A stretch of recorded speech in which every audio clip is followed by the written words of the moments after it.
Second seems to be the employment scenario, and I think that's a big debate. You've been here on campus for 5 days. You've been eating food here in the mess, right? So you've been interacting with people from different spaces. I'm also an employee of the university. The person who's recording this lecture is also an employee. The person who's serving you food is also an employee. The person who's cleaning the field, right, or keeping the grass in a particular manner is also an employee. But all of them have different contracts, right? All of them have different contracts. And each of these contracts are a part of a different system of employment structure, right? Some part of that is organized and some part of that is unorganized. The most unorganized and informal seems to be the one or the individual person who is responsible for cleaning, right? And this is, in your careful observations, when you're walking around, you'll see women who are coming in the morning and spending time till the evening watering pots and plants, right? They are on a completely third-party, unorganized contract, right?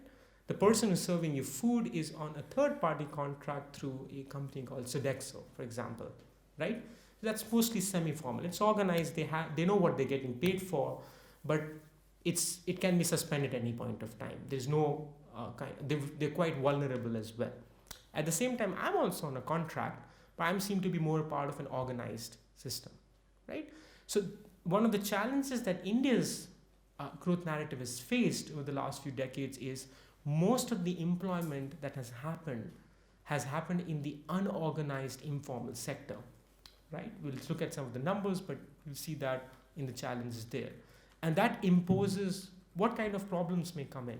So as against me and the lady or a guy who's working here and watering the plants, what is the difference if there are more jobs being created in that area as against here? It's like not permanent, so it's not long term. So how does that affect? Well, I mean, I may leave my position here as well. Yeah, but like if it's not permanent, like you know what I mean, like that person could be out of a job very soon. Like there's no permanent contract, whereas yours has like a whole like probably a section on like how much notice do you notice you have to give, or like how many years you have to work here for.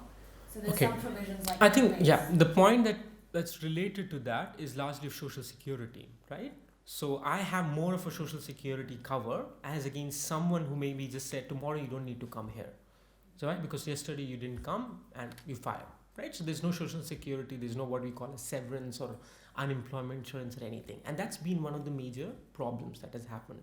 In law, you may address this issue under the problem of subcontracting, right? There's a lot of subcontracting that has happened. People are hired on basis of a contract between two people coming to a negotiated, right, pay grade, and that's how people have employed. And that's been one of the challenges. Third is of gender inequality, but looking at gender only largely in the respect of female to male employment trends. I think this is one of the most structural problems affecting the country or the growth narrative as a whole. By no means I'm making a generalized observation. Some states have done well in the regard of the gendered segregation of labor markets, but doing well in relative to other countries is very low as well. Higher level of nourishment in terms of inequities, we'll just throw some numbers there. And all of these 4 points, right, if you're able to discuss all of them, is connected to the 5th point that is mentioned right here, which is on low public spending on the access to our social opportunities. When I use the word social opportunities, I mean access to primary healthcare and access to primary education. These two have been areas where level of public spending has gone down, and this is not an Indian feature alone. In the US as well, for example, from the 1970s, a lot of privatization has happened in the education space and healthcare space, which has led to the inequities that have surfaced. So let me start with the first one, and this is going largely with what we were talking about. The role of the agricultural sector in contributing to the growth of the economy has been extremely low. And if you look at the second chart, which is basically on the bottom, from the 1990s, you see there are 3 sectors, right? Agriculture, industry, and services. Which sector do you see was contributing most to the economy in 93? When I say contributing, that means in terms of the income, overall income being earned, it was contributing the most. Agriculture, right? What do you see now? By the time it's 2010, 11, 12, which sector contributes most? You see the green one, but you don't know what it is. That's services, right? What about industry? Industry has done relatively more, but not as much. What it reflects is services are contributing. When I was using the word services, you mean, I think you understand that this includes what? Telecom, right? Banking. Most of these services India has done tremendously well. In fact, you not find any country across the world which provides data or internet at the cost that you're getting, for example, here for the time you're there, right? Is that true, right? And you can travel across states and you can still pay the same, almost the same rate. Services have done tremendously well after the 90s. The unfortunate part is only less than 23 or 24% of the total population is employed in services. 46% of the total population is still in agriculture, right? So what has happened is while service sector has boomed, agricultural sector's performance has stagnated or worsened over the last 2 decades. The industrial sector is something which now is ailing because it's dependent largely on foreign investment. 2 days back, the current government made an announcement that we are allowing for complete foreign investment in the area of retail. Now, retail is what? Basically things that you can buy. So in other words, it's a clear license for Walmart and IKEA to finally come to India, right? For decades, this was being challenged because the idea was once Walmart and IKEA comes, you find what? Local retailers would find it extremely difficult to be able to compete. The same thing happened in the e-retail market, which was when Amazon was entering in the Indian space. Because the largest e-commerce market then in India was by Flipkart, a company based in Bangalore. But Flipkart could not and still find it's difficult to compete with Amazon, right? And that's an important point. So the growth in the agricultural sector, and all this is pointing out is stagnated level of performance in India's performance in agriculture right for over the last 2 decades, right? And that's been a major problem. Why is that a challenge? To give one of the examples, agricultural income earned by people is not taxed. That gives government across states, in most cases, the authority to procure agricultural produce at a minimum price, right? Which is not as close as possible to the market price of that product. I am producing onions. The government is procuring that 1 kg of onion at 10 rupees. The market price that the farmer may get is 20 rupees. So there has been some sort of a tendency to not see agricultural activity or farming as an enterprise by its own. Most developed or industrialized economies recognized how they wanted to expand on that. US is one of the examples, but a lot of other countries as well. What you've seen in the manufacturing sector, though, is that growth has picked up in the last 2 decades, but this is not in terms of production of goods only, but largely in activities of construction. Now, how many of you have seen construction happening since the time you got here? I think most of you would have. Any observations so far? Is it? I mean, some of you may have found it. Is that something that how construction happens? This guy is not wearing a helmet. This guy is not wearing. In fact, you'd find in some cases, welding needs fire. Because of the bite chilling cold, a lot of people are using that fire to be able to even, right? So what observations would you make from that? That seems to be, while construction is picking up, there's more and more construction happening. The nature of employment in the construction is largely in what case? Would you say is organized, unorganized, or what? Unorganized through what system? Subcontracting. So it's the most vulnerable form of employment. In fact, most of the people, if you could interact with them, are not even construction workers. They're actually farmers who don't have any land. They're working as farmers in certain states during the year, during the seasons, and when they don't have a job, they're actually on a daily wage construction activity, working in some part of the country. So construction level has picked up, which has allowed manufacturing to pick. Let me move. So I've already talked about the employment scenario. I don't want to run through that again.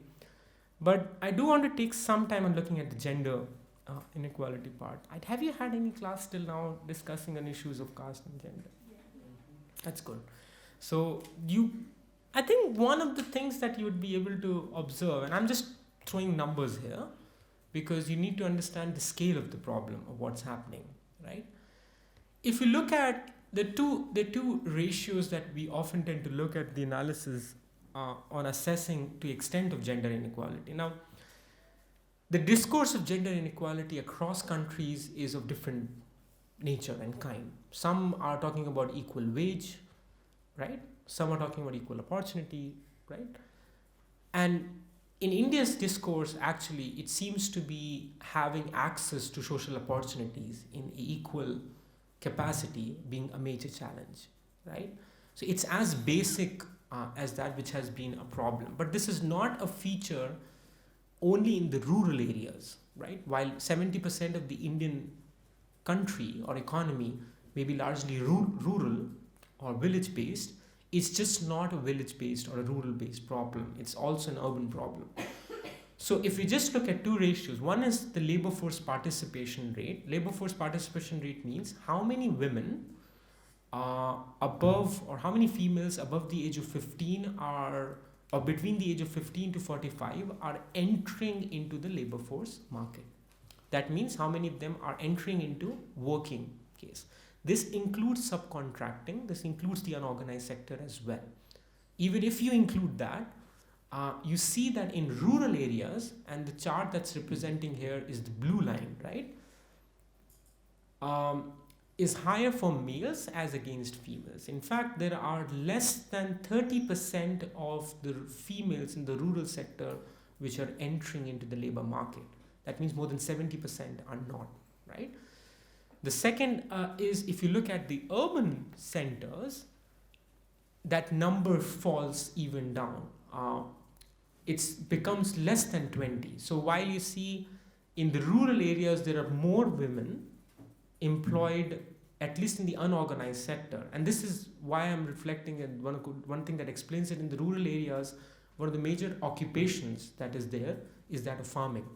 And women, in fact, in the households play as much an important role in farming as much as men, right? Because the issues of deprivation is of at a household level, both are contributing equal amount of effort on the farm. The second ratio you look at is the workforce population ratio. If the total population is 100 of males and 100 of females, how many of them are actually part of the workforce? So one is how many of them are entering, and the other is how many as a part of the population are part of the workforce. So that's WPR.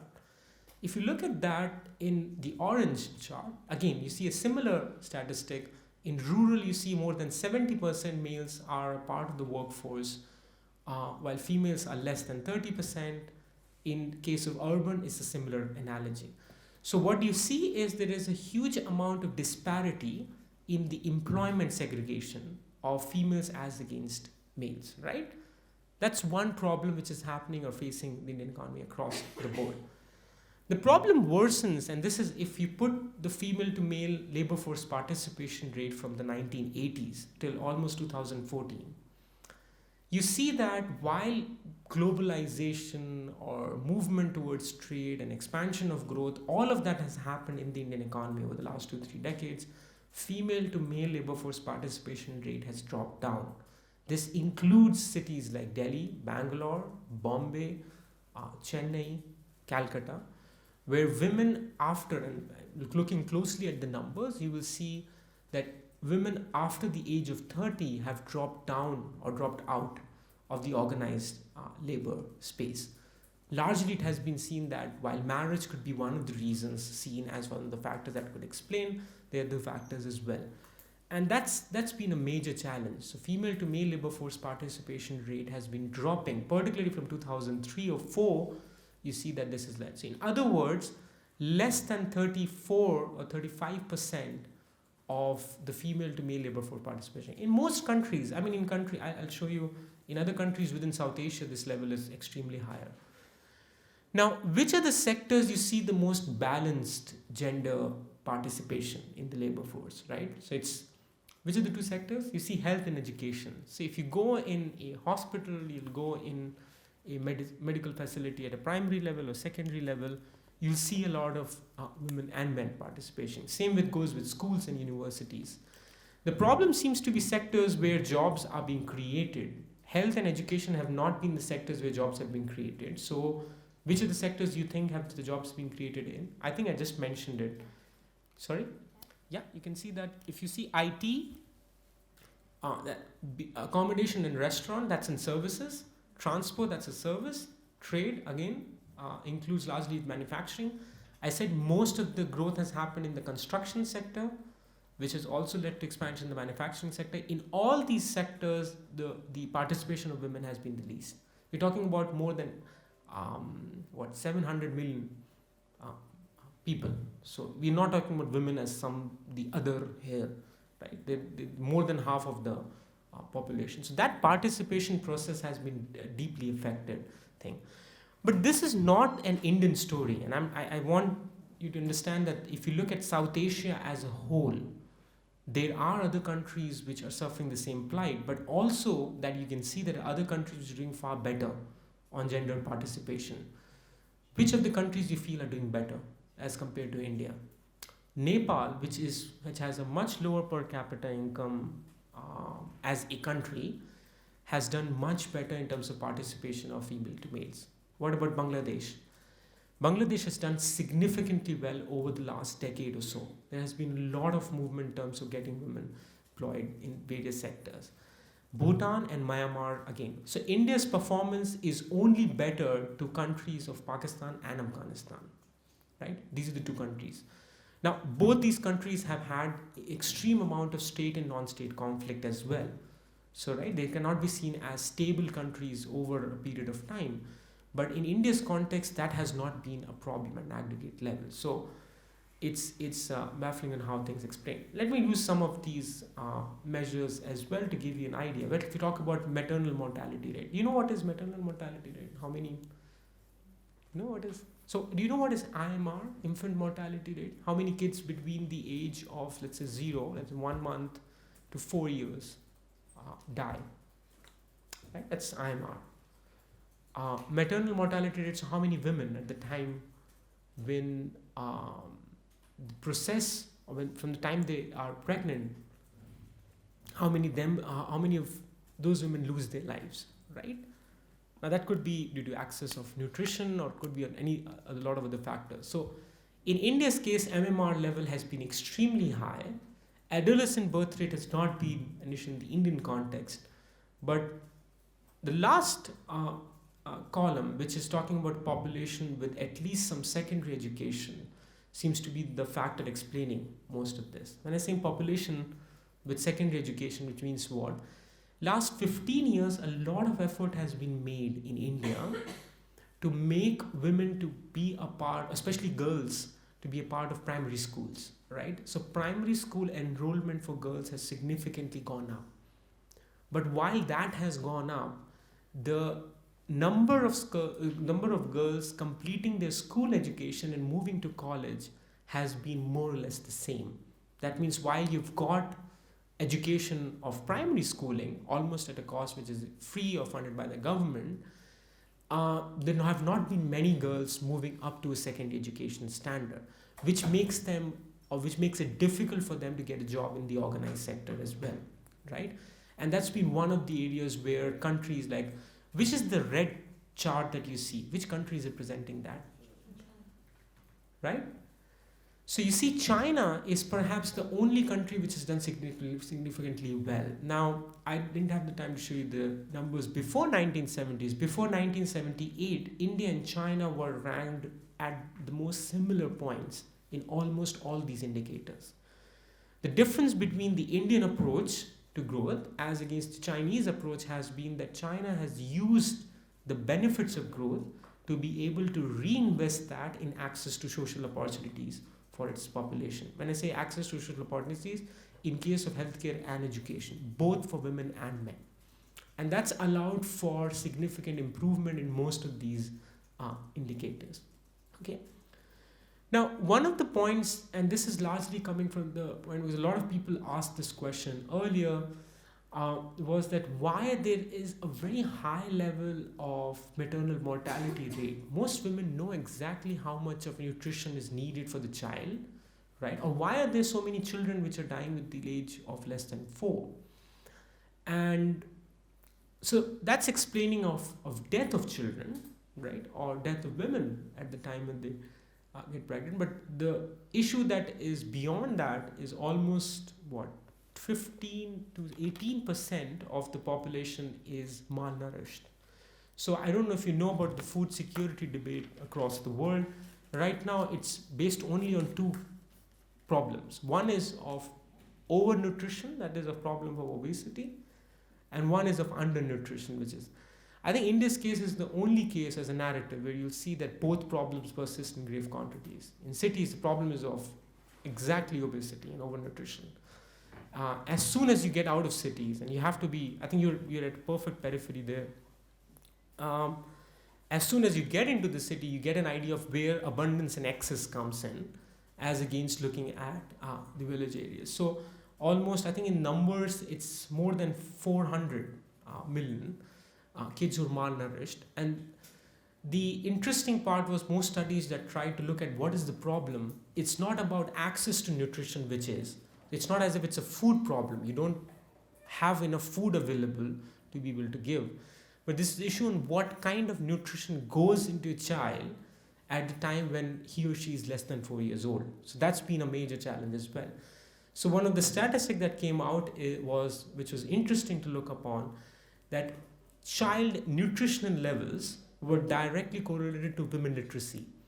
If a particular woman who was delivering a child was literate with a certain amount of secondary education, the chances of malnourishment of the child was the least, right? And that was something which is very closely related to the gender argument that we have pointed out. I'm not putting those numbers, but I just wanted to put that out in context. Yeah. Why do you think it is that there are more girls entering primary school but not completing it? Completing higher education? Well, in some rural areas, there are issues of family as a social institution that discourages girl child education. There's a lot of, right now, there's a lot of movement to be able to talk about girls' school education. While girls' school education, as I said, has picked up, primary enrollment rates has gone up, and in fact, governments have said that, but this is what is the positive of our movement. The second education has gone down. The second problem is, it could not be just an intra-household problem, which I'm saying where the family may. The other issue is of access primarily. I mean, the amount of distance one has to travel to go to even a school is on an average around 4 to 5 kilometers in a village area in the north. In the east, it's even large. So the state of Assam, which we just mentioned earlier, it's more around 8 to 9 kilometers, right?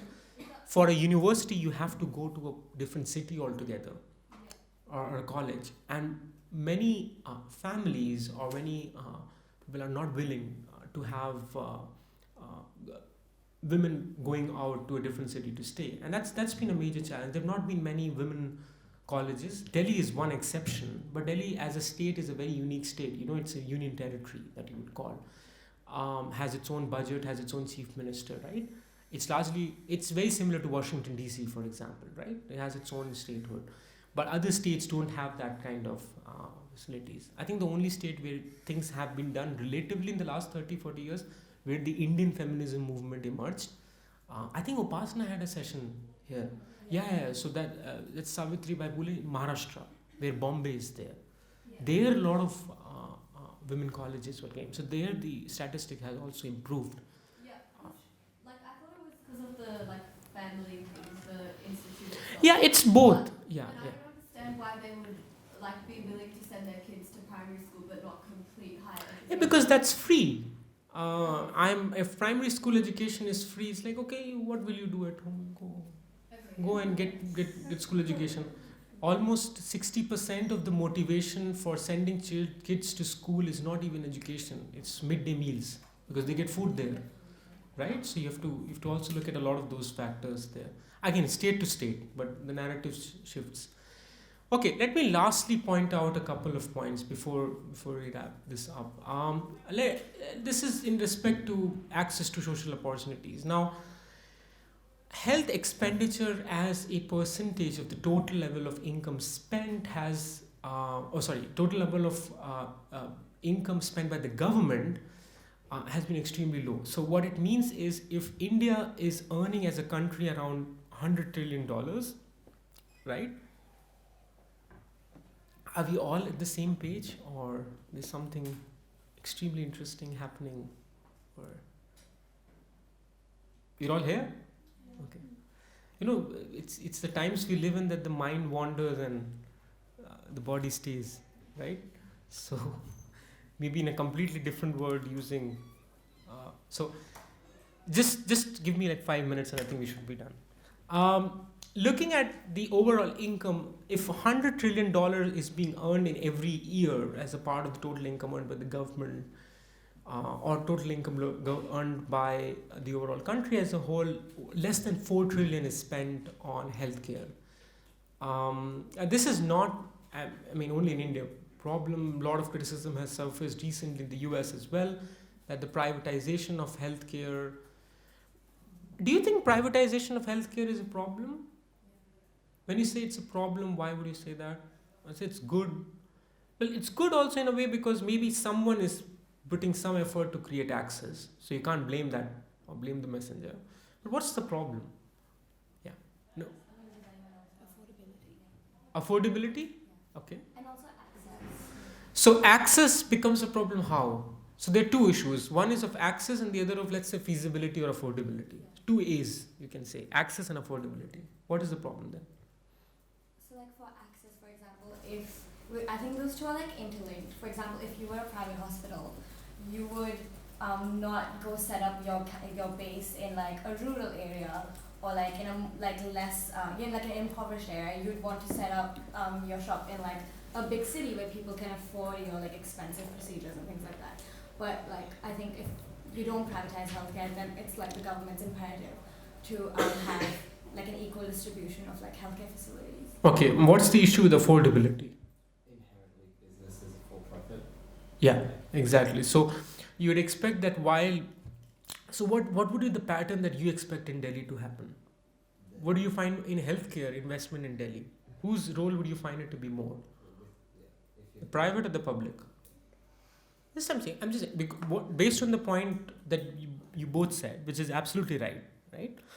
As a business venture, you would want to go where you can get maximum profits, and there's nothing wrong with that. I mean, if I'm doing business as well, I'll always look at that. And that would be the issue of where I can get the maximum money. So where would be the maximum money to be able to get in order to maximize your profits? Cities. So what do you expect in Delhi, for example, in terms of investment in healthcare, would come from public or private? I think it's like a lot of it is public as well. Like the government does have a lot of government hospitals. Yeah. Yeah. So, the in terms of volume of investments, the private sector, the preferences of people to be able to get healthcare facilities also for the private sector. And the issue there largely comes of affordability, because very few people have insurance. When I say healthcare insurance, this is not linked to even employment insurance. I am insured, for example, in terms of accidental insurance or something, and it may take me a couple of more accidents to justify to get the reimbursement of basically what I spent. So in most of the other people are not linked to any kind of healthcare insurance. So in an uninsured space, you have to afford your own treatment cost. That's one. But even if your treatment cost is insured for, which insurance may cover, your diagnostics is not. What does that mean? Diagnostics means I go to a doctor, the doctor says, see, you have a headache and it seems you have a fever. Why don't you go to this diagnostic clinic and get these 10 tests done? So I say, okay, that's fine. Is that a part of my insurance? He said that you'd have to check with the insurance company. Our appointment was insured, right? So you don't have to pay me. I go to a diagnostic clinic and I say, well, I need these 10 tests. He says, sir, you need to pay $1,000. Right? So I say, well, okay, can you do just 5 tests, please? Then I'm having a negotiating exercise on which tests are relatively more important. as against this. But I am, in other words, I'm paying for the tests, right? And that's tracked not by health expenditure but out of pocket expenditure. So the amount of money people are putting out from their pocket on healthcare is almost more than 62%, right? So if I'm earning 100 rupees, more than 62 is being spent on an average by people on healthcare, right? That's a staggering number just to kind of look at what's happening, right? So it's only with education and healthcare that the scholarship emerges that it's only in these two sectors where public spending is the most important, because issues there, as you guys pointed out, is of access and affordability. Private investment will go in cities and will hardly go. How many private hospitals would you see in a village or in a rural area in aggregate? It's very rare because they would not be able to afford for the cost that is there, right? And that's where the role of the government becomes critical. In a comparison with China, I think China is one of perhaps the only countries which has significantly lowered not its health expenditure but its out-of-pocket expenditure. They started tracking this down right from the 1980s, and by the late 2000s, I think they brought it down much at a lower level. And that's been one of the significant points. They started tracking this down at a much earlier stage. Government spending on education, there's a similar trend. And this explains to the question that was earlier asked. Most of the public spending in education has been focused on elementary education, while very little on secondary and university and higher education. People are not fortunate enough coming from the backgrounds they do to come to Jindal to be able to study, even if they get scholarships, right? The scholarships can be seen as what? Discounts on the tuition fees, right? If education can be categorized as a product, yeah, giving a certain amount of discount, but even then, yeah, people. Right? So I think that, do you want me to take 2 minutes to discuss anything related to demonetization or GST, right? All right, let me just take 2 more minutes, huh? Not more than that, and then I think we should be fine. See, there must have been a reading list that was shared with each one of you. And I had just shared 2 articles because I understood you guys are coming here for 3 weeks and I don't know how many lectures you have, but if you want to look at just 2 or 3 articles that were given, you'd be able to understand the idea of what or how much of an impact demonetization cost. Before I say anything else, demonetization was a policy in November 2016 that was, do you know what was it about? What happened?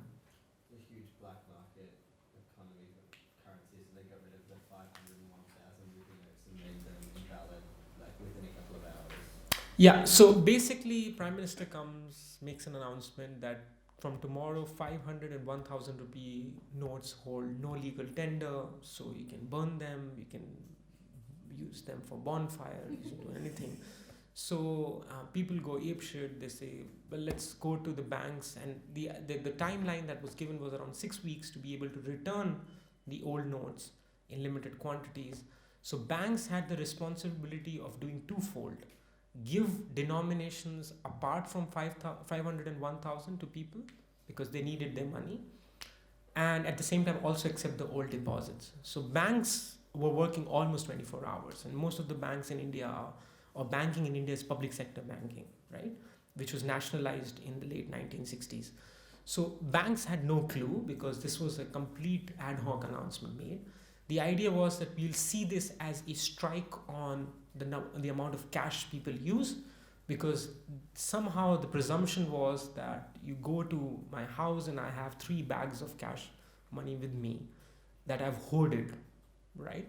But that's not how black money floats. Most of the black money in any country is either with a country which has no which can be seen as a tax heaven for foreign investment. So Switzerland is often seen as one on the Swiss banks.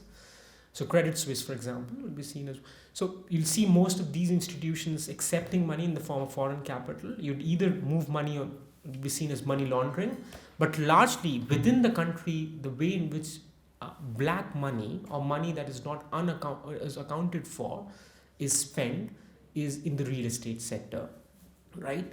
So there was nothing done in the real estate sector to be able to track how many properties I own, my uncle owns, my grandmother owns, and that, in terms of tracking that, But the idea was that you have all the cash. So the issue was, this was November 2016. Most of the farmers were involved in setting up a new agricultural season where they pay for seeds, fertilizers, all in cash, and they had no idea what to do because a lot of them did not have bank accounts, and that for on almost 3 months made them cashless. Right, the impact of the policy announcement was seen to be consequentially independent of the impact it would cause, not only in the short term, but on the overall growth level. You see that from 2016, growth, which was going at somewhere around 3.5, 2.4% at a percentage level, jumped down to less than 1.4.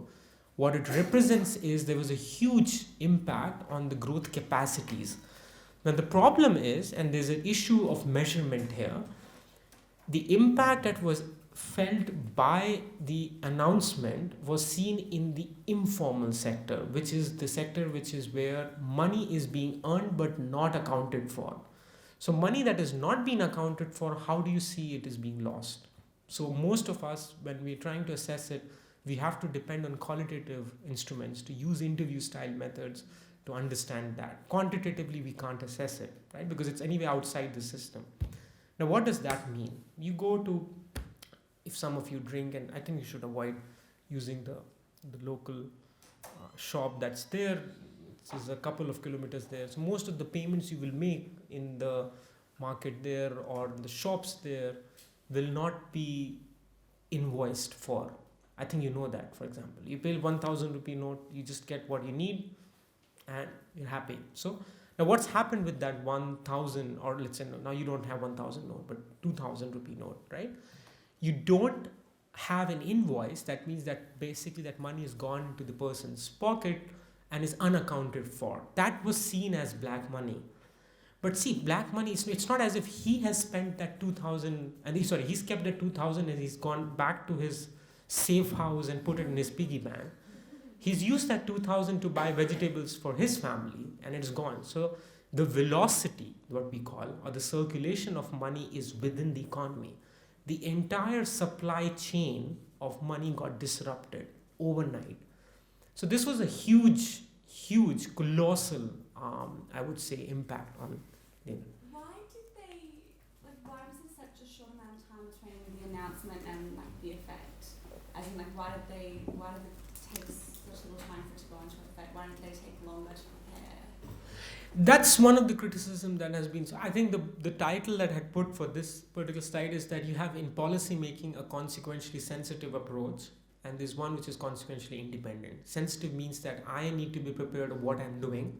I spent a lot of time working on it. The idea or the apprehension or the justification, the Prime Minister said that if we would have told people about it, the information would have gone out and people would have found ways. So now the evidence says that, see, the idea was we make this announcement, people will not be able to use their money and they will have to dispose it off. So that money, which is seen as black money, is off the market. But because banks got so much of time to accept these deposits of old 500 and 1,000 note, 99% of that 500 and 1,000 came back into the system. So I don't know if you understand, but the objective of the measure was I should not be able to give my 500 and 1,000 rupee note to the bank and get a new note in return, right? If I'm able to do that, what's the point of making the announcement, right? The idea is I should be able to withdraw other denominations, right? And just lose this cash or pile of cash I have. And that would have been seen as a impact on black money hoarding if it was being hoarded. But if I had 10 notes, I went to the bank, I said, take these old notes because we have 6 weeks of deadline. Bank said, okay, you take the new notes. So almost 99% of those two notes, old notes, came back to banks. So in other words, now banks are paying interest on the deposits that have been made of these old notes. It's a cost on the bank. So banks have and that's why you have one of the largest public debt crisis in the banking sector right now in the country. It's if you read anything about the NPA crisis, non-performing assets, banks don't know what to do, because now if I had a deposit of 500 rupees in my account, I went to 10 notes of 500. I deposited this. So 500 into 10 is 5,000. My account balance is 5,500, right? Each of the banks is paying an interest in the form of saving rate interest or whatever on that deposit. So the entire idea of the policy in its own objective was not achieved, A. And as you pointed out, the process of implementation saw the agencies involved in a complete despair, right? Because they were not prepared. I don't know how like accurate this is, but wasn't demonetization like also like went hand in hand with like a lot of raids that were done in like houses of people who they thought would hoard black money? Did that like have any? Did they get anything out of that, or was this whole thing? Yeah, in the real estate sector, you see the property prices plummeted because the inflation in the price. When I say inflation, I say the increase in the price of how real estate market was growing, not because of the demand, but because it was seen as a space where people can come with cash and just deposit and pay in for that. That's the safe space. But nothing was done as a crackdown on those. I mean, political interests would come in, but most of the people who have issues. So, in other words, I mean, I would say the stated objectives of making such ad hoc, unilateral, centralized policy announcement had catastrophic effects on the country as a whole. And the idea is simple. You don't have India as one own narrative of its own. You have to see how well banked are your rural areas. I think in terms of rural areas, only 60% of them are banked. When I say banked, that means they have a bank ATM or a bank branch. Almost 40% of the rural areas across the country do not have an access to bank branch or this. So in other words, all the money that they had was lost, right, overnight, and they didn't have a bank account to be able. What about like all the rich people for like who this policy was like implemented? Like, did they actually recover any black money in the? Yeah, I mean, see, it's hard to know in terms of different segregations of people what happened, but as I said, 99% of the money is back in the system. That means whoever had it, this. Who you can define as the rich have already invested that money in real estate sector. Right. So that's already there. Yeah, some of them who think that we want to use black money or unaccounted wealth for a noble cause may open universities and colleges. So that's something which is also seen as an investment. I'll not say anything apart from that. Yeah. So on GST, I would not say much, but I would say GST was seen out as a consequentially sensitive tax reform for some years now. It's not as if it was implemented, but because of demonetization's impact still being faced by many people, the implementation cycle of GST further affected the supply chain of production because people don't know how to pay the tax, how to comply with it. The only two businesses that saw a huge spark in activity was tax lawyers and chartered accountants because they said, right here, you just come to us, we'll help you out with the entire process. But there's a lot of problem with GST as well. I'd rather probably not discuss it now. If we have time at some other point, we can look at it. But on any other questions that you have, you can address them, and thank you.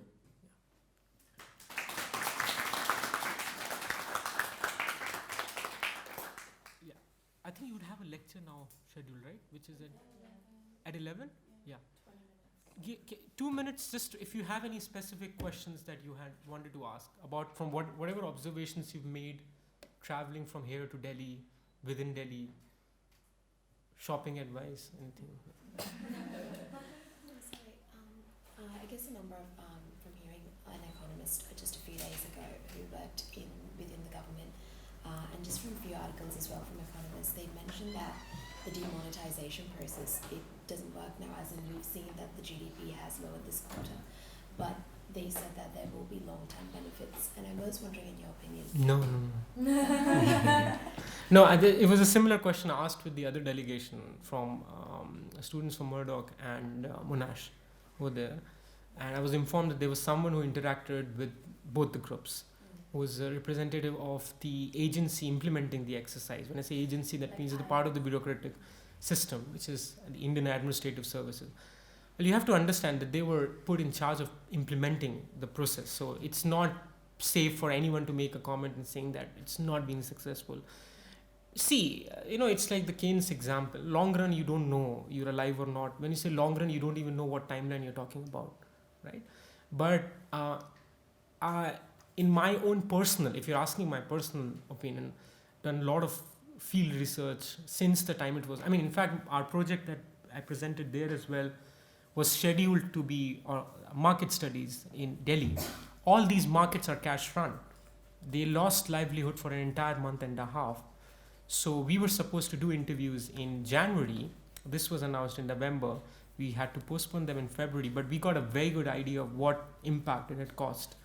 And one of the explanations was, well, maybe we have not cracked down on unaccounted wealth, but what we have done is we forced people to use digital methods of payment. So the idea is very simple. For digital methods, what means is now a lot of traders had a credit card swiping machine, but they have to pay an interest on that, right? So does the consumer. So for 3 months, people were paying money with credit card or debit card for buying a product. But you have to understand that that person who's selling you a shawl in Janpat or a clock in Janpat, right, in Connaught Place, I think CP, Connaught Place on the central part of Delhi. So if you go to the markets there, so the person may be selling it to you in cards, right? But he is procuring or she is procuring it in cash through someone else, right? So one side of the payment is digitized while the other is not. That's one of the problems. And the other issue, which is more of a structural issue, is as soon as remonetization happened, that means now I have enough cash to make a transaction, I would still use cash as against using card. Because on card, I am paying an interest. The shopkeeper is paying an interest. It is in his or it is in her or in my benefit to be using cash. So most people, so if I was buying food from a stall where I would earlier be paying cash, now I paid card for 3 months, right? As soon as remonetization happened, ATM machines had enough cash, right? And people had enough cash. I went back to him and I would say, well, do you want card or cash? He said, anytime cash, right? So that fell off. In the short term, digitization may have happened, but in the longer run, the next 1 or 2 years, in fact, that people, the incentive to use credit card or debit card will come if banks give that as an incentive, right? Not the government doing so, the other way around. So I would not say that in any capacity it was a colossal. It's basically you have a racing car and you've shot almost 3 of its tires. So it's naturally going to be punctured for a while. And I think that's where the recovery process is happening. GST is a well thought measure, but they bungled it up. That as a structure where they introduced 2 additional tax slabs. I would have gone into the details, but I'm not doing that now. All products were categorized into. So most of you would have taken a flight coming in from Australia, right? If you take a flight, mostly it's economy class or business class, right? In India, because there's a very high middle income class, so there is economy, domestic flights, and you see they're very cheap, right? If you're traveling somewhere. So domestic class has an economy, very few have a business, but a lot of them have an economy and a premium economy. Now, premium economy is a separate category created. Under the GST slabs of products, premium economy does not figure out anywhere. So airlines had no idea where they had to put this in the tax category. So there were a lot of court disputes that escalated. They're saying that the GST did not include a lot of products. But they've introduced some of the reforms now. Having said all of that, I think the last 2 years have been pretty bad in terms of the overall performance. And one does not see it improving gradually. You will see that the thing with India is, as an economy, is that it's not one space, right, as a homogeneous unit. Something will drive it back into a certain level, and people have a short memory, so that's not a problem. But demonetization had an impact. Any of the questions were addressing these points or any points that we discussed today? If you have any, you can probably write to me, and we can probably meet at some point before you guys head off. When is the last day for your program? 27th? Wow. Okay. And you have lectures all day? Yeah. I mean, like all days? Or a few days you have visits to... Okay. So look forward to the visits. Do observe very closely the market spaces and some of the areas that you'll go and share your observations. Thank you, guys. Thank you.